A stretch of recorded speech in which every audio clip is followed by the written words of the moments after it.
E eu, naturalmente, agora confirmaria junto do Sr. Professor Marchante se neste momento se deve abrir o debate, como sugeriu, penso eu.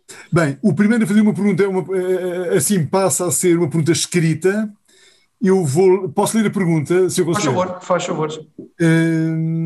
Vou ler a pergunta é um pouco longa. Dentro da democracia contemporânea, todos os seus pressupostos que lhe garantam a sua forma de exercício, que prossegue o equilíbrio da sociedade, a começar pelo exercício intencional com vista à igualdade entre os cidadãos, num dado momento do seu progresso, passou esta vivência democrática passou na sociedade com nuances, alterações que no dia de hoje simplesmente... Bem, no dia de hoje, algumas dessas alterações da vivência democrática foram suprimidas. E essa supressão, em muitos casos, permitiu o ingresso de pessoas contrárias à ética e à moral assumirem a condução do poder legislativo, ou seja, de transformar em regras esse projeto de harmonização da sociedade. Peço desculpa, a pergunta é muito longa. O resumo, se me permitem, é o seguinte: será que o Brasil se transformou num grande Leviatã de Thomas Hobbes? E talvez, enfim, não sei, talvez o Sr. Professor Carlos Arias Hundfeld ou o Sr. Ministro, se pretendem fazer algum comentário.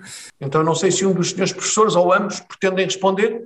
Eu posso orientar, o nosso ministro está hoje num dia complexo, em que o nosso Supremo Tribunal Federal tem duas decisões muito importantes para tomar e a sessão está ali por começar.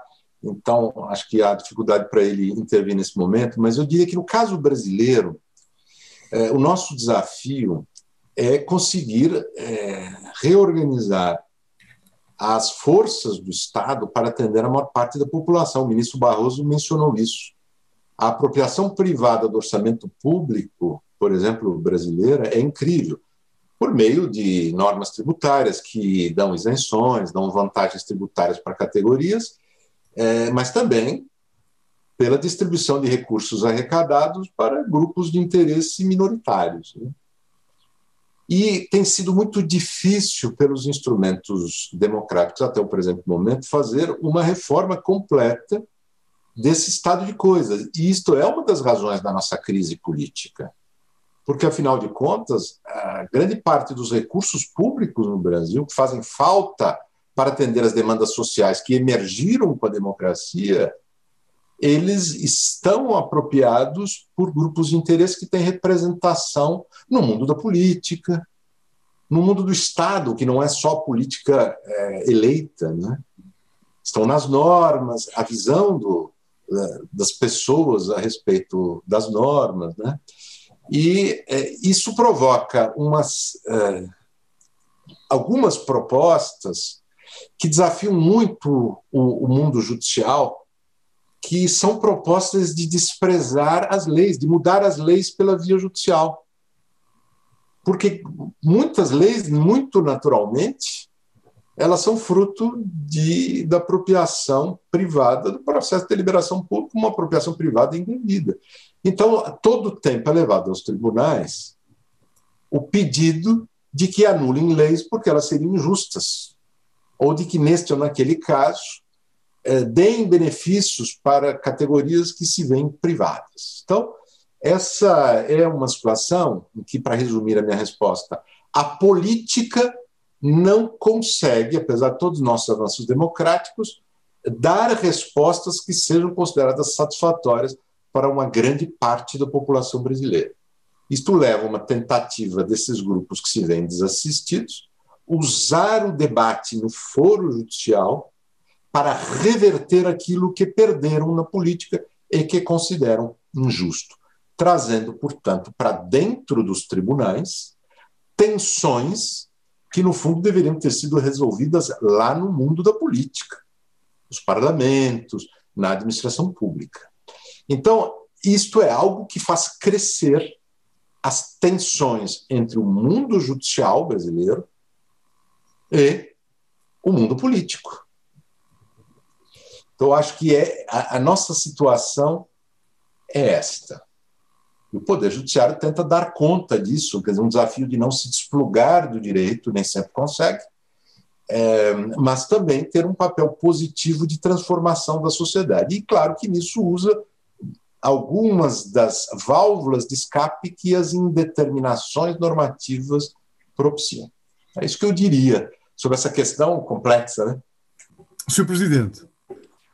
Sim, Sr. Professor, muito obrigado. Sr. Professor, peço desculpa. Não diz. Há mais dois pedidos de intervenção, Sr. Presidente e Sr. Conselheiro, de Hugo Pinto da Silva Ross Godarra e de Ana Paula Caimi. Pode o Hugo Silva apresentar a sua pergunta? Sr. Professor, só lhe pedia 10 segundos só para dizer uma coisa ao Sr. Professor Carlos Arias Sonnenfeld. É que o fenómeno que ele referiu em último lugar, embora em menor escala, também ocorre em Portugal, com o Tribunal Constitucional. Isto é a tentativa de veicular para o Tribunal a solução de problemas estritamente políticos. Isso também ocorre entre nós, embora eu suspeito que numa escala muito mais pequena do que o Brasil. Faz favor, Sr. Professor. Obrigado, Sr. Presidente. Sr. Hugo Silva Ross Godarra pode intervir. Olá a todos, boa tarde. Cumprimento todos os intervenientes, especial cumprimento ao Sr. Professor João Pedro Marchante pela organização do colóquio. Tenho mais ou menos 2, 3 perguntas. Uma seria mais, talvez, mas creio que o professor Carlos Sonnenfeld sufragou essa posição do ministro Luís Barroso, que é a afirmação de que no século XX afirmaram-se definitivamente as democracias. Contudo, tanto no século XX como no século XXI, a maior parte das pessoas do planeta Terra não vivem numa democracia. Portanto, se poderá dizer que a democracia venceu no século XX, ou se só venceu em 40, 50 países de 198. Segunda questão, se só a democracia, porque fico sempre com essa ideia, quando se fala na democracia, parece que a democracia é a única forma de defender os direitos fundamentais e sociais. Tenho um amigo que é do Dubai, que é um país que está muito em voga para os ocidentais, que sempre refere que fica sempre com a ideia que fala com ocidentais que nós achamos que o nosso sistema é melhor porque é o único que garante a dignidade da pessoa humana e depois todos os direitos fundamentais daí relacionados e sociais, o que ele acha que isso não é correto.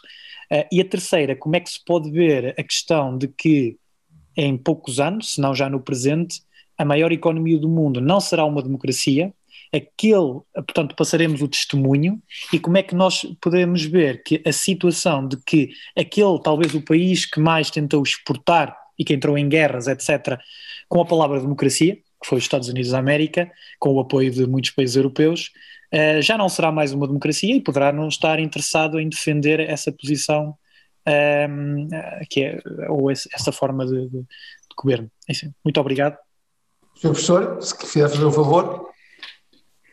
Bom, eu não quero monopolizar aqui o debate, mas eu, obviamente, como professor de Direito, não me furto a falar sobretudo sobre esses temas, né, que, no fundo, são um pouco um questionamento importante sobre o quanto a democracia, de fato, ela se espalhou, né, como nós afirmamos aqui, e o quanto ela é o único caminho, né? Então, a primeira coisa tem a ver com essa expansão. Para alguém que vive no Brasil e que conhece a história do Brasil e que conviveu, no meu caso, nasci durante a ditadura, quer dizer, eu nasci antes da ditadura militar, nasci num período anterior de democracia, mas eu era muito pequeno quando a ditadura militar começou. E ela só terminou quando eu já era professor de Direito. Então, obviamente, eu acompanhei a luta pela democracia, participei dela, e me impressiona muito comparar a experiência anterior, que eu vivi como jovem, adolescente, e que meus pais viveram, meus avós viveram, e a experiência que nós tivemos nesses últimos 36 anos, desde a redemocratização brasileira, em 85, e sobretudo em 88, desde 88, portanto 32 anos, um pouquinho mais, desde que a nossa Constituição foi feita por uma Constituinte e nós demos, assim, este salto de conseguir um acordo numa Constituição. para quem faz a comparação de vida real, concreta, num país deste tamanho, é muito impressionante o que aconteceu. A vitória da democracia no Brasil é um fato. E nós estamos vivendo num momento em que a democracia vem sendo colocada em questão no Brasil como nunca vi ser colocada desde a redemocratização de 1985. Porque hoje, como eu mencionei, há uma certa selvageria política e pessoas, inclusive o presidente da República, e pessoas que o cercam, a dizer que a democracia não nos serve e a verbalmente pregar atuações que significam conspirar contra a democracia. Então, é chocante ver esse momento para a minha geração que viveu essa transformação democrática no Brasil. Então, talvez nós sobrevalorizemos a democracia, as instituições democráticas, por conta desta experiência muito viva do que a democracia transformou no Brasil. Agora, uma das características da democracia é que ela vai colocando na mesa cada vez mais problemas. Porque as pessoas são trazidas da exclusão e elas não chegam como seres agradecidos, ajoelhados, e que vão passar os próximos 100 anos agradecendo pelo fato de que eles não são mais marginalizados. Eles vêm para ser cidadãos. E, portanto, os desafios são gigantescos. Então, a própria incorporação de pessoas, que é fruto da democratização, acaba ameaçando a democracia, porque a insatisfação brota. Então, este é o momento que nós vivemos no Brasil. Claro que os números que acabaram de ser mencionados, como país e pessoas que vivem ainda fora da democracia, nos incomodam, mas nós não tivemos, um período anterior, do século XIX para trás, experiências democráticas como tivemos no século XX, né? Então, a democracia se espalhou, sim, pelo mundo. No Brasil, a gente acha que é mais ainda, porque nós vivemos esse momento. Agora, em que medida só as instituições democráticas ou os métodos democráticos respondem a todos os problemas?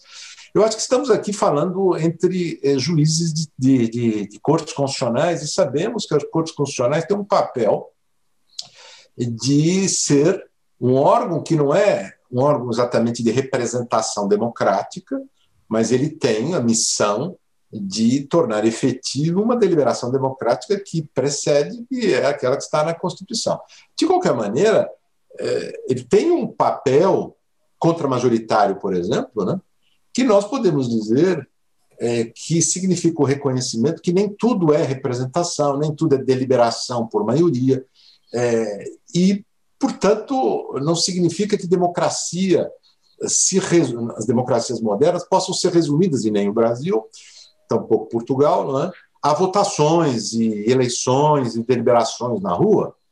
Nós temos que ter outros instrumentos que não têm exatamente, tomado cada um em si mesmo, uma característica de método democrático de decidir, mas que faz parte de um conjunto que é ordenado pela democracia. Claro que é muito desafiador o futuro quando o polo de atração deixa de ser Europa democrática, que cada vez se democratizou mais, né? Deixa de ser os Estados Unidos da América democrático e passe a ser países como a China, que não têm os mesmos compromissos com a democracia. Isso tem a possibilidade de impactar o mundo todo, especialmente os países com menor tradição e mais frágeis, como é o nosso caso, que são, portanto, muito dependentes dessas influências internacionais. Então, de fato, é um desafio internacional de referência de modelo à nossa democracia, que é uma democracia emergente que tem os seus próprios problemas, não é? Mas que vem, eu queria dizer isso, porque é importante o depoimento. O ministro Luiz Roberto Barroso mencionou, mas ele é suspeito, ele é um ministro do Supremo Tribunal Federal, tem um papel, né, importante nisso. Nós não passamos, nessas últimas 3, 4 décadas, por um período tão difícil, tanto desafio para a democracia. E as nossas instituições têm mostrado uma resiliência que tem surpreendido a nós próprios no Brasil. E, portanto, suponho que a democracia tenha nos provado coisas que é até difícil medir.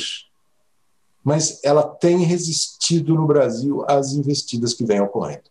O nosso receio, evidentemente, é de que, com o passar do tempo, se continuarem estes movimentos de contestação da democracia, e se o Estado não for capaz de se proteger, inclusive contra seus próprios defeitos, isso inclui o mundo jurídico, nós acabemos entrando em crises permanentes que acabem favorecendo a corrosão da democracia.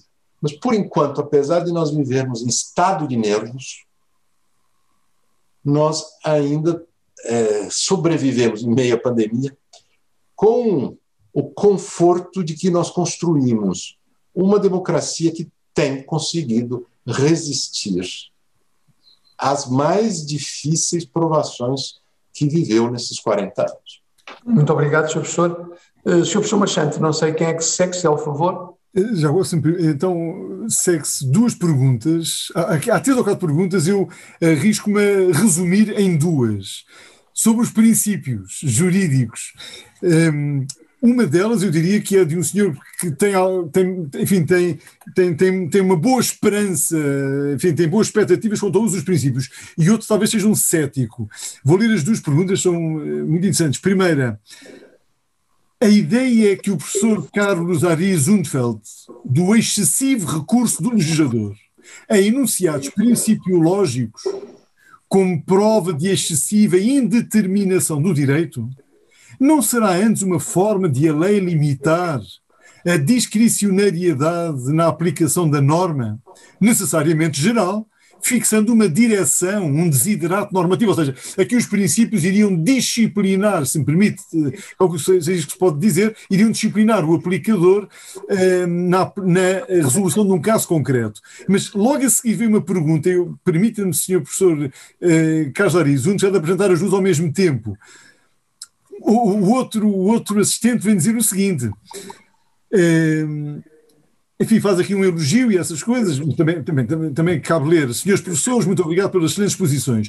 O meu questionamento é o seguinte: em que medida os princípios pensados como solução para a complexidade da sociedade não se transformaram hoje em instrumento de arbítrio? Não terá o panprincipialismo eliminado as conquistas do constitucionalismo democrático? Enfim, aqui tem um esperançoso e um cético de princípios, se me permite. No fundo, resumem o desafio de nós tomarmos posição em relação aos princípios. Ambas as afirmações que estão por trás das perguntas, elas são verdadeiras.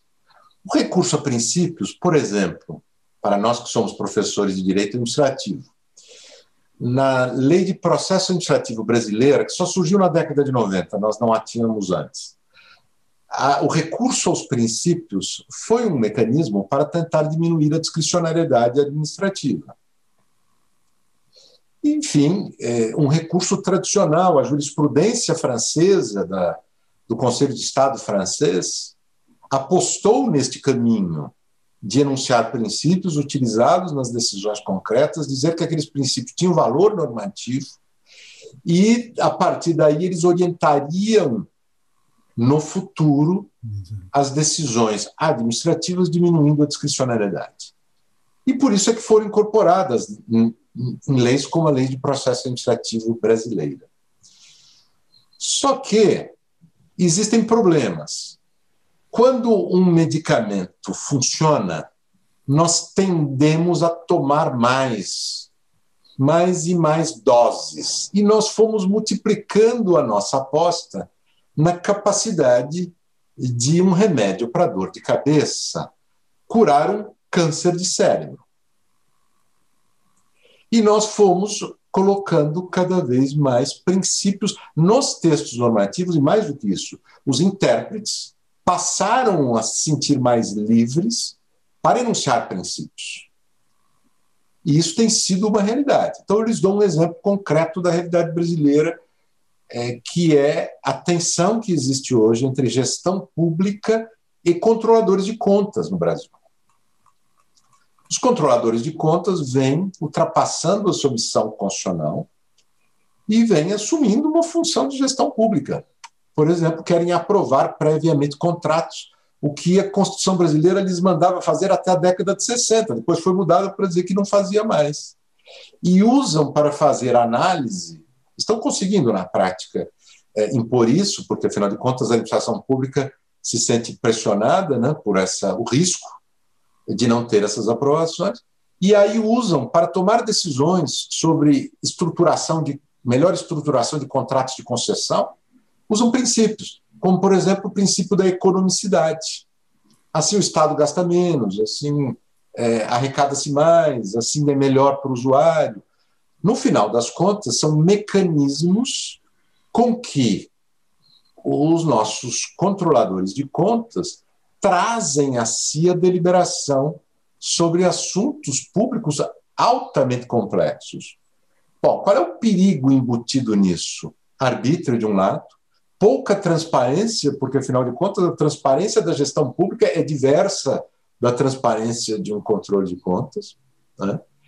E quando a administração pública justifica com números, estudos de engenharia, é uma coisa. Quando um tribunal de contas toma uma decisão dizendo que o faz com base num princípio, quer dizer, uma justificativa muito retórica, no final está escondendo as razões da sua decisão. Então, isso põe problemas de arbítrio individual, põe problemas de falta de transparência e põe um outro problema, que é o da improdutividade da máquina pública. Não foi por acaso que o papel que se tinha construído para os tribunais de contas na origem, no Brasil inclusive, foi sendo mudado pela Constituição, isso já antes da Constituição de 88, justamente para que ele se harmonizasse com a necessidade de ter uma gestão pública eficiente, especialmente uma gestão pública que tem que dar conta de uma gigantesca quantidade de demandas, né? E isso vem gerando uma crise que aqui no Brasil ficou sendo chamada, um pouco paradoxalmente, de apagão das canetas. Nós acabamos adotando essa expressão apagão para designar tudo que paralisa, né? Lembrando de um apagão elétrico que nós tivemos num certo período. Então, fala-se muito hoje do apagão das canetas, que é o medo do gestor público decidir. E isto, evidentemente, provoca problemas de produtividade na máquina pública muito graves. E, portanto, há, sim, problemas reais que vêm desse excesso de uso de princípios. A resposta da lei de introdução às normas do direito brasileiro a isso, como eu lhes mencionei, né, é tentar diminuir um pouco o fluxo das decisões jurídicas, quer dizer, evitar que se reveja atos com base em determinações todo o tempo, não é? Para isso tem diversas regras, para tentar, então, fazer esse controle do fluxo, né? E também aquela exigência que eu lhes mencionei, de que, afinal de contas, se é para órgãos como o judiciário, como controladores de contas, e mesmo a administração pública usar esses conceitos vagos, indeterminados para decidir, tem de adotar métodos de decisão que vão além da retórica, quer dizer, ir por aproximação. É preciso demonstrar que houve um exame das consequências, das alternativas, e um exame que seja capaz de convencer que tenha qualidade técnica. O que é um desafio para órgãos que não tenham esta capacidade técnica, e talvez sugira uma autocontenção em relação a certas matérias. É isso que eu diria para essa questão tão difícil. A última coisa que eu diria é que eu escrevi nesse livro que o nosso presidente conselheiro João Carlos mencionou, um capítulo que tem como título uma interrogação, que é o seguinte: princípio é preguiça? É uma interrogação. Muitas pessoas mencionam esse capítulo como se eu tivesse feito uma afirmação, mas é uma pergunta, né? Se há um princípio, em parte, do legislador, que não quer trazer para si o desafio de tomar as decisões difíceis e empurrar adiante, e se também não serve para certas intervenções da administração pública, do judiciário, dos controladores de contas, que, no final de contas, são intervenções preguiçosas no sentido de que não tem todos os cuidados técnicos que precisavam ter sido tomados. E esse é o nosso perigo, né? Ter uma gigantesca máquina pública que é capaz de produzir decisões em volumes gigantescos, uma rapidez imensa, mas sem substrato técnico suficiente. Então, essa é a minha provocação com esta pergunta, se princípio é preguiça, conselheiro. Muito obrigado, Sr. Professor. Sr. Professor Pedro Machante, eu lamento ter-lhe dizer que chegou a hora em que eu tenho que também cumprir outras obrigações. Sim. E, portanto, eu queria naturalmente agradecer-lhe mais uma vez, a si, à Faculdade de Direito, cumprimentar os senhores oradores presentes, os senhores professores Carlos Sandfield e o senhor professor Barroso, e naturalmente desejar que a continuação dos trabalhos deste colóquio tenham o maior sucesso, e naturalmente também felicitar o Sr. Professor e os serviços da faculdade, os técnicos e todo o pessoal que trabalhou para que fosse possível fazer funcionar isto tão bem, e quando eu digo que está a funcionar tão bem é que eu já fiz vários que funcionaram bastante mal, portanto tenho termo de comparação e pronto, e desejo a todos a continuação de bom trabalho hoje e amanhã, e numa próxima oportunidade nos reveremos. Muito obrigado, Srs. Professores, cumprimento também a audiência, muito obrigado. Obrigado por tudo, Sr. Presidente. Então, com a autorização dada pelo Sr. Presidente da mesa, eu irei continuar agora como, não é como Presidente, é como simples moderador, salvo errar mais 2 perguntas apenas. Se me permite aqui um comentário de um dos assistentes que formulou há pouco a pergunta, qualificada talvez abusivamente por mim, meio brincando, por esperançosa. E este assistente diz, o esperançoso, usando aspas, agradece ao professor Zundfeld a resposta e fala na excelência da palestra, calculo do professor Zundfeld, precisamente. Só um minuto. Há uma pergunta que, se me permite, não, há mais 2.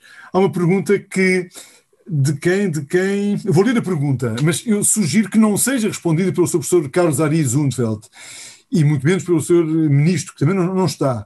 Como os senhores percebem a utilização e abuso de princípios no direito privado, em especial na área contratual? Temos recentemente visto um uso abusivo da boa-fé objetiva e da função social do contrato, entre diversos outros conceitos no seio dos tribunais brasileiros. E agora, a pergunta é a seguinte: esse fenómeno ocorre também em Portugal? Eu não vejo o nome de quem está a formular a pergunta. A sugestão é esperar ou por hoje à tarde, ou não, por hoje à tarde não, talvez não, mas na quinta e na sexta haverá civilistas que podem responder a esta pergunta relativamente ao que acontece em Portugal. A não ser que o professor Carlos Ari Zundfeld pretenda responder, eu remeteria para quinta ou para sexta. Pronto, muito obrigado. É melhor deixarmos aos privatistas, não é, professor? Agora, mais uma pergunta. A meu ver, o direito não incorpora qualquer milagre. Se nos lembrarmos de que as palavras de que se serve são palavras armadas, dotadas de garantias. Pergunta: neste mundo globalizado em que cada vez mais estrangeiros vivem nos países ocidentais, não constituirá também uma ameaça potencial à democracia a privação que a Constituição impõe ao exercício de direitos políticos? Bem, não sei qual é a situação da Constituição brasileira. Aqui estamos no âmbito da Constituição portuguesa. Eu diria também, se me permite, ao assistente que formula a pergunta, se me permite, eu sugiro que faça essa pergunta quando estiver na presença não de um privatista, mas de um publicista português. Hoje à tarde já tem o Sr. Professor Reis Novaes, amanhã tem o Sr. Professor Blanco de Moraes, tem o Professor Pedro Sanches. Se me permite, eu remeteria, a não ser, mais uma vez, que o Sr. Professor Carlos Ari Zundfeld queira fazer este comentário acerca da Constituição Portuguesa. O 15 número 2 é a Constituição Portuguesa, não é? Calculo que não. Ficamos com a remissão. Sem dúvida, professor. Eu só diria uma palavra. O Brasil, infelizmente, não tem esse como seu principal problema hoje, porque o Brasil é um país pouco integrado ainda, quer dizer, com poucos estrangeiros. Ao contrário do que foi no passado, eu diria que eu vivi como criança ainda no mundo de portugueses, por exemplo, e de italianos. São Paulo e Santos, onde eu vivi uma parte da minha vida, eram cidades muito portuguesas e italianas, e havia muitas pessoas que, portanto, tinham essa restrição de direitos. Mas isso mudou, as gerações, elas, enfim, se sucederam, e nós não tivemos fluxos migratórios tão significativos. Temos tido alguns, isso da Venezuela, por exemplo, e alguns outros, mas o número percentualmente ainda é muito baixo, mas o problema é grave, sim, porque essas pessoas não podem ficar à margem da sociedade. E esse é o risco que corremos no Brasil também. Infelizmente, nós não conseguimos atrair tantas pessoas quanto devíamos, porque talvez elas pudessem receber no Brasil o acolhimento que no passado pessoas receberam e puderam construir esse país. Obrigado, Sr. Professor Carlos Ari Zundfeld. Não há mais perguntas. Há comentários francamente elogiosos ao Sr. Ministro Luís Roberto Barroso, ao Sr. Professor Carlos Ari Zundfeld, mas a não ser, enfim, que esteja com alguma carência de amor próprio, permita-me, enfim, dispense-me de fazer a leitura de rasgadíssimos elogios, mas fica pelo menos com essa notícia. Mas pretender que eu leio, Sr. Professor. Eu já li, professor. Eu já li. A vaidade faz com que a gente faça esforços de multiplicar-se. Obrigado. Obrigado a todos. Então, em nome do Sr. Professor João Cowpers, Presidente do Tribunal Constitucional, enfim, em nome do Sr. Professor, termina aqui esta primeira mesa, com um intervalo para que os nossos irmãos brasileiros possam almoçar no Brasil, caso pretendam continuar presentes na segunda mesa, que será já depois do vosso almoço e do nosso, entre aspas, chá português. Saúde mais uma vez para todos e muito, muito obrigado ao Sr. Ministro Luís Roberto Barroso e ao Sr. Professor Carlos Ari Zundfeld. Não estou a falar em nome próprio, estou a falar em representação do Sr. Professor João Cowpers, mas um pouquinho de organização também vai aqui neste agradecimento sentido aos oradores e pelo proveito, não só pela presença, mas pelo proveito das lições, pela forma serena e claríssima com que ambos os senhores professores falaram, e parece-me que pelo menos aí serão, a clareza e a serenidade serão boas tónicas para todo este nosso colóquio que agora começa. Saúde a todos e muito obrigado mais uma vez.